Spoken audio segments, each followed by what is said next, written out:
Management Chapter 11 Part 2. How does country culture affect motivation efforts? In today's global business environment, managers can't automatically assume that motivational programs that work in one geographic location are going to work in others. Most current motivation theories were developed in the United States by Americans and about Americans. Maybe the most blatant pro-American characteristic in these theories is the strong emphasis on individualism and achievement.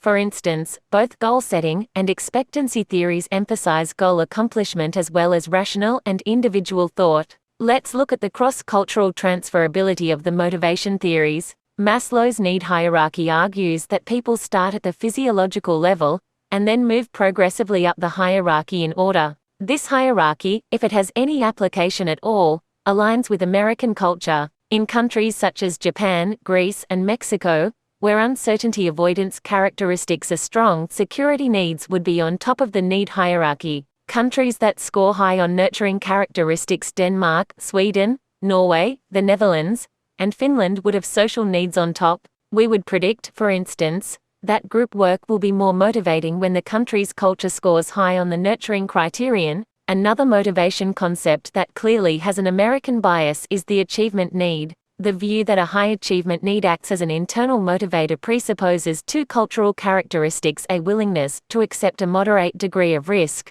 which excludes countries with strong uncertainty avoidance characteristics, and a concern with performance which applies almost singularly to countries with strong achievement characteristics. This combination is found in the Anglo-American countries of the United States, Canada, and Great Britain. On the other hand, these characteristics are relatively absent in countries such as Chile and Portugal. Equity theory has a relatively strong following in the United States, which is not surprising, given that U.S.-style reward systems are based on the assumption that workers are highly sensitive to equity in reward allocations. In the United States, equity is meant to closely link pay to performance. However, recent evidence suggests that in collectivist cultures, especially in the former socialist countries of Central and Eastern Europe, employees expect rewards to reflect their individual needs as well as their performance. Moreover, consistent with a legacy of communism and centrally planned economies, employees exhibited a greater entitlement attitude,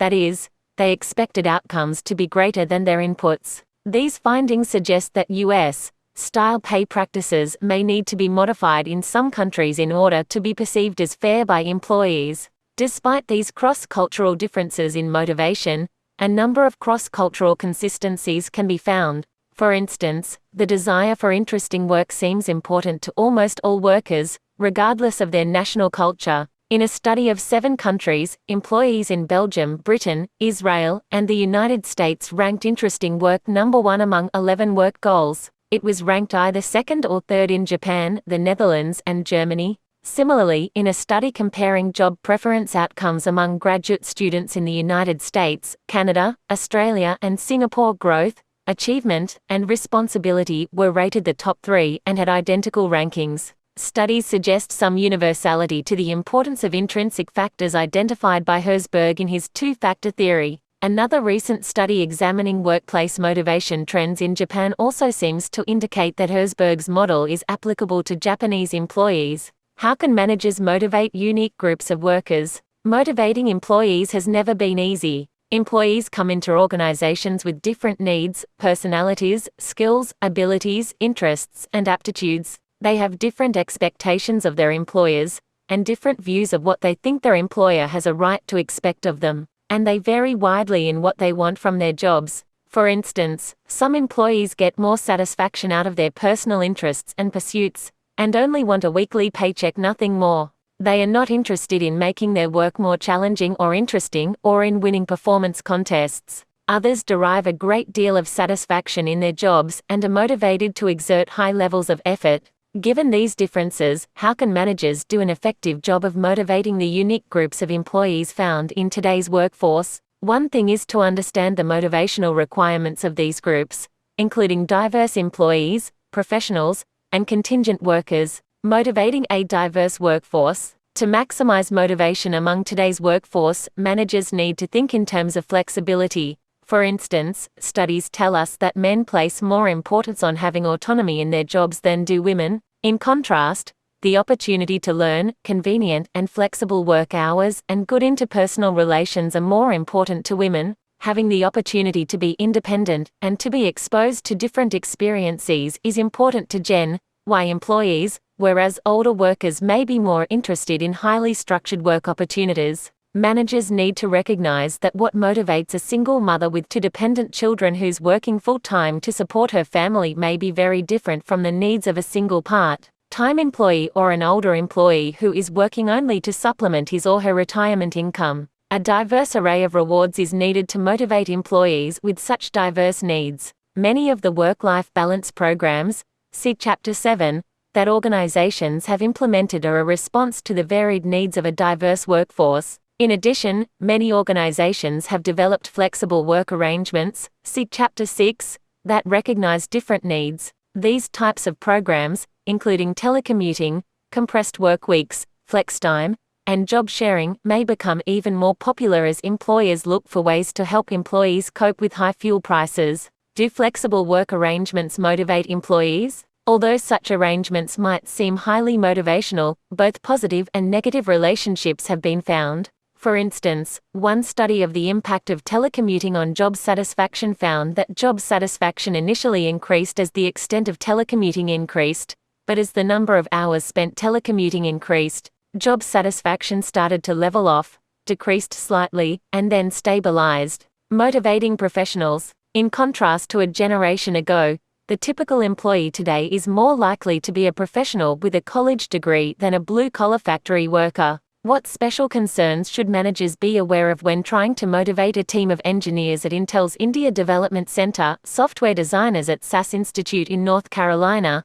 or a group of consultants at Accenture in Singapore? Professionals are different from non-professionals. They have a strong and long-term commitment to their field of expertise. To keep current in their field, they need to regularly update their knowledge, and because of their commitment to their profession, they rarely define their work week as 8 a.m. to 5 p.m. 5 days a week. What motivates professionals? Money and promotions typically are low on their priority list. Why? They tend to be well paid and enjoy what they do. In contrast, job challenge tends to be ranked high. They like to tackle problems and find solutions. Their chief reward is the work itself. Professionals also value support. They want others to think that what they are working on is important. That may be true for all employees, but professionals tend to be focused on their work as their central life interest, whereas non-professionals typically have other interests outside of work that can compensate for needs not met on the job. Motivating contingent workers. As full-time jobs have been eliminated through downsizing and other organizational restructurings,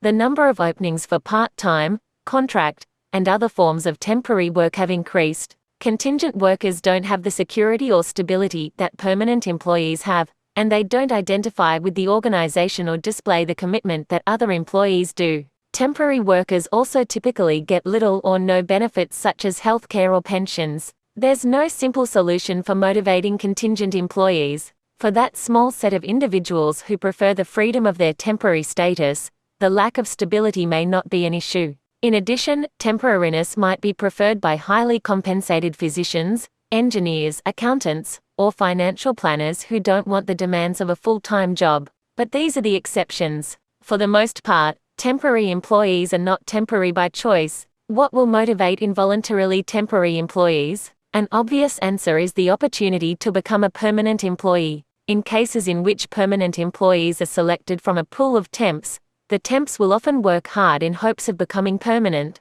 A less obvious answer is the opportunity for training. The ability of a temporary employee to find a new job is largely dependent on his or her skills. If an employee sees that the job he or she is doing can help develop marketable skills, then motivation is increased. From an equity standpoint, when temps work alongside permanent employees, who earn more and get benefits too for doing the same job, the performance of temps is likely to suffer. Separating such employees or perhaps minimizing interdependence between them might help managers counteract potential problems. How can managers design appropriate rewards programs? Blue Cross of California, one of the nation's largest health insurers, pays bonuses to doctors serving its health maintenance organization members based on patient satisfaction and other quality standards. FedEx's drivers are motivated by a pay system that rewards them for timeliness and how much they deliver. There's no doubt that employee rewards programs play a powerful role in motivating appropriate employee behavior. Some of the more popular rewards programs include open book management, employee recognition, and pay for performance. How can open book management programs motivate employees? Within 24 hours after managers of the heavy-duty division of Springfield Remanufacturing Company (SC) gathered to discuss a multi-page financial document, every plant employee will have seen the same information. If the employees can meet shipment goals, they'll all share in a large year-end bonus. Many organizations of various sizes involve their employees in workplace decisions by opening up the financial statements, the books. They share that information so that employees will be motivated to make better decisions about their work and better able to understand the implications of what they do, how they do it, and the ultimate impact on the bottom line. This approach is called open book management, and many organizations are using it. At Best Buy, the Donuts with Darren sessions, held when Darren Jackson was the company's chief financial officer, were so popular that more than 600 employees regularly took part. His presentations covered the financials and the basics of finance. The goal of open book management is to get employees to think like an owner by seeing the impact their decisions have on financial results. Because many employees don't have the knowledge or background to understand the financials, they have to be taught how to read and understand the organization's financial statements. Once employees have this knowledge, however, managers need to regularly share the numbers with them. By sharing this information, employees begin to see the link between their efforts, level of performance, and operational results. How can managers use employee recognition programs? Employee recognition programs consist of personal attention and expressions of interest, approval, and appreciation for a job well done. They can take numerous forms. For instance, Kelly Services introduced a new version of its points-based incentive system to better promote productivity and retention among its employees. The program, called Kelly Kudos, gives employees more choices of awards and allows them to accumulate points over a longer time period. It's working. Participants generate 3 times more revenue and hours than employees not receiving points. Most managers, however, use a far more informal approach. For example, when Julia Stewart, currently chairman and CEO of DineEquity Incorporated, was president of Applebee's Restaurants, she would frequently leave sealed notes on the chairs of employees after everyone had gone home. These notes explained how important Stewart thought the person's work was or how much she appreciated the completion of a project. Stewart also relied heavily on voicemail messages left after office hours to tell employees how appreciative she was for a job well done. Recognition doesn't have to come only from managers. Some 35% of companies encourage co-workers to recognize peers for outstanding work efforts. For instance, managers at Yum Brands Incorporated, the Kentucky-based parent of food chains Taco Bell, KFC, and Pizza Hut, were looking for ways to reduce employee turnover. They found a successful customer service program involving peer recognition at KFC restaurants in Australia. Workers there spontaneously rewarded fellow workers with Champs cards, an acronym for attributes such as cleanliness, hospitality, and accuracy. Yum implemented the program in other restaurants around the world, and credits the peer recognition with reducing hourly employee turnover from 181% to 109%. A survey of organizations found that 84% had some type of program to recognize worker achievements. A survey of a wide range of employees asked them what they considered the most powerful workplace motivator. Their response? Recognition, and more recognition, consistent with reinforcement theory. See Chapter 9. Rewarding a behavior with recognition immediately following that behavior is likely to encourage its repetition. And recognition can take many forms. You can personally congratulate an employee in private for a good job. You can send a handwritten note or email message acknowledging something positive that the employee has done. For employees with a strong need for social acceptance, you can publicly recognize accomplishments. To enhance group cohesiveness and motivation, you can celebrate team successes. For instance, you can do something as simple as throw a pizza party to celebrate a team's accomplishments. Some of these things may seem simple, but they can go a long way in showing employees they are valued. How can managers use pay for performance to motivate employees? Here's a survey statistic that may surprise you. 40% of employees see no clear link between performance and pay. You have to think, what are the companies where these employees work paying for?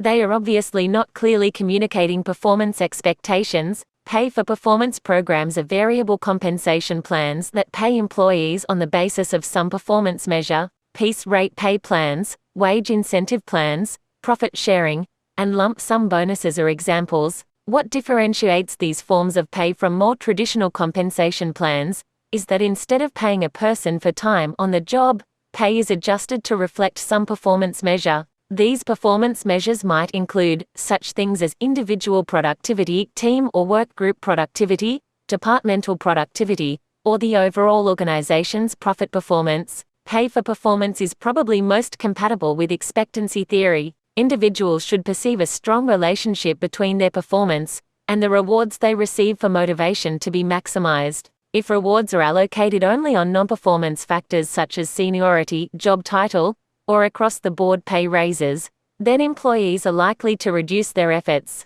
From a motivation perspective, making some or all an employee's pay conditional on some performance measure focuses his or her attention and effort toward that measure, then reinforces the continuation of the effort with a reward. If the employee, team, or organization's performance declines, so does the reward. Thus, there's an incentive to keep efforts and motivation strong. Pay-for-performance programs are popular. Some 80% of large U.S. companies have some form of variable pay plan. These types of pay plans have also been tried in other countries such as Canada and Japan. About 30% of Canadian companies and 22% of Japanese companies have company-wide pay-for-performance plans. Do pay-for-performance programs work? For the most part, studies seem to indicate that they do. For instance, one study found that companies that used pay-for-performance programs performed better financially than those that did not. Another study showed that pay-for-performance programs with outcome-based incentives had a positive impact on sales, customer satisfaction, and profits. If an organization uses work teams, managers should consider group-based performance incentives that will reinforce team effort and commitment. But whether these programs are individual-based or team-based, managers need to ensure that they are specific about the relationship between an individual's pay and his or her expected level of appropriate performance. Employees must clearly understand exactly how performance theirs and the organization's translates into dollars on their paychecks. A final note on employee rewards programs. During times of economic and financial uncertainty, managers' abilities to recognize and reward employees are often severely constrained. It's hard to keep employees productive during challenging times, even though it's especially critical. It's not surprising, then, that employees feel less connected to their work. In fact, a recent study by the Corporate Executive Board found that declining employee engagement has decreased overall productivity by 3 to 5%. But there are actions managers can take to maintain and maybe even increase employees' motivation levels. One is to clarify each person's role in the organization. Show them how their efforts are contributing to improving the company's overall situation. It's also important to keep communication lines open and use two-way exchanges between top-level managers and employees to soothe fears and concerns. The key with taking any actions is continuing to show workers that the company cares about them. As we said at the beginning of the chapter, the value in companies comes from employees who are motivated to be there. Managers have to give employees a reason to want to be there. Key terms: motivation, the process by which a person's efforts are energized, directed, and sustained toward attaining a goal. Hierarchy of needs theory. Maslow's theory that there is a hierarchy of 5 human needs: physiological, safety, social, esteem, and self-actualization. Theory X. The assumption that employees dislike work, are lazy, avoid responsibility, and must be coerced to work. Theory. The assumption that employees are creative, enjoy work, seek responsibility, and can exercise self-direction. Two-factor theory. Herzberg's motivation theory, which proposes that intrinsic factors are related to job satisfaction and motivation, whereas extrinsic factors are associated with job dissatisfaction. Hygiene factors. Factors that eliminate job dissatisfaction, but don't motivate. Motivators. Factors that increase job satisfaction and motivation. 3 needs theory. McClelland's theory, which says that 3 acquired, not innate, needs, achievement, power, and affiliation, are major motives at work. Need for achievement, the drive to succeed and excel in relation to a set of standards. Need for power, NPow, the need to make others behave in a way that they would not have behaved otherwise. need for affiliation, NAF, the desire for friendly and close interpersonal relationships. Goal-setting theory, the proposition that specific goals increase performance, and that difficult goals, when accepted, result in higher performance than do easy goals. Self-efficacy, an individual's belief that he or she is capable of performing a task. Job design, the way tasks are combined to form complete jobs. Job characteristics model, JCM, a framework for analyzing and designing jobs that identifies 5 primary core job dimensions, their interrelationships, and their impact on outcomes. Job enrichment, the vertical expansion of a job by adding planning and evaluation responsibilities. Equity theory, the theory that an employee compares his or her job's input to outcome ratio with that of relevant others, and then corrects any inequity. Referent, the persons, systems, or selves against which individuals compare themselves, to assess equity. Distributive justice, perceived fairness of the amount and allocation of rewards among individuals. Procedural justice, perceived fairness of the process used to determine the distribution of rewards. Expectancy theory, the theory that an individual tends to act in a certain way, based on the expectation that the act will be followed by a given outcome and on the attractiveness of that outcome to the individual. Open book management, a motivational approach in which an organization's financial statements, the books, are shared with all employees. Employee recognition programs, programs that consist of personal attention and expressions of interest, approval, and appreciation for a job well done. Pay for performance programs, variable compensation plans that pay employees on the basis of some performance measure. Chapter 11 Review. Chapter Summary. 11.1 Define and explain motivation. Motivation is the process by which a person's efforts are energized, directed, and sustained toward attaining a goal. The energy element is a measure of intensity or drive. A high level of effort needs to be directed in ways that help the organization achieve its goals. Employees must persist in putting forth effort to achieve those goals. 11.2 Compare and contrast early theories of motivation. Maslow's hierarchy of needs. Individuals move up the hierarchy of 5 needs: physiological, safety, social esteem,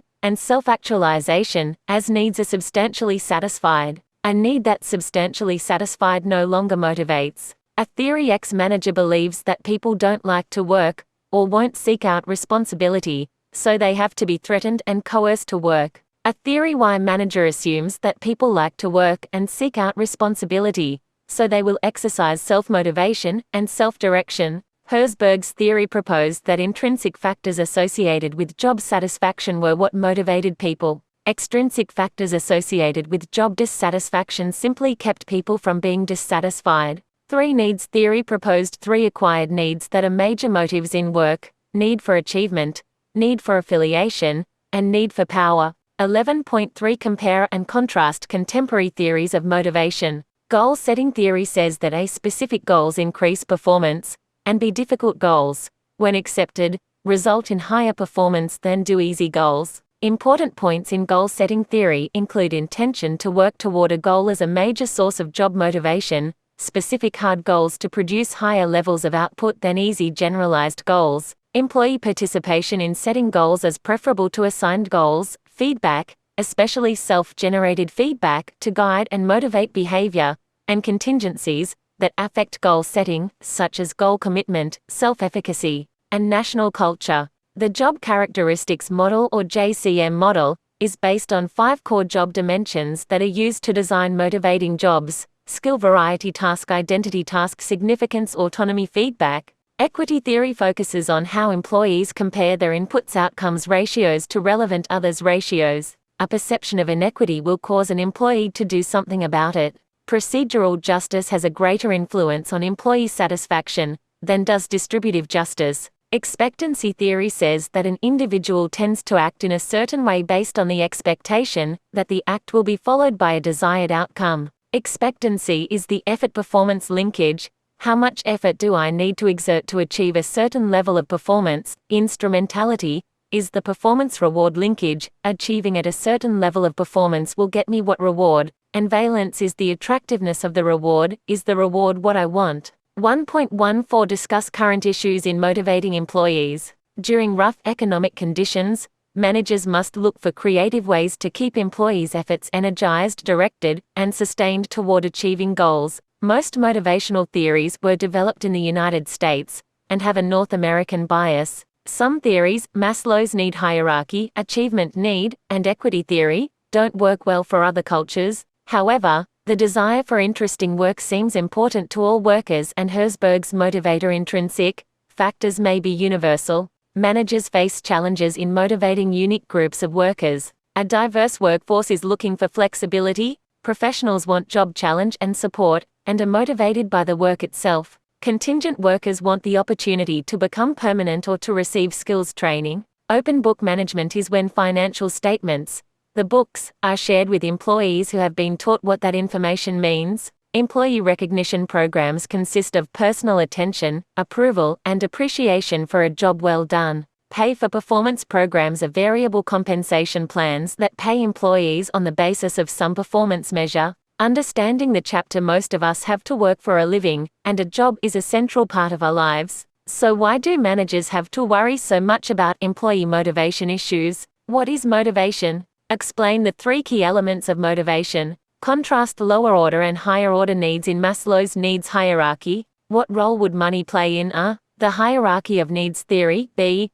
two-factor theory, C, equity theory, D, expectancy theory, and E, motivating employees with a high NUC? 5. What are some of the possible consequences of employees perceiving an inequity between their inputs and outcomes and those of others? What are some advantages of using pay-for-performance programs to motivate employee performance? Are there drawbacks? Explain. Many job design experts who have studied the changing nature of work say that people do their best work when they are motivated by a sense of purpose rather than by the pursuit of money. Do you agree? Explain your position. What are the implications for managers? Could managers use any of the motivation theories or approaches to encourage and support workforce diversity efforts? Explain. Can an individual be too motivated?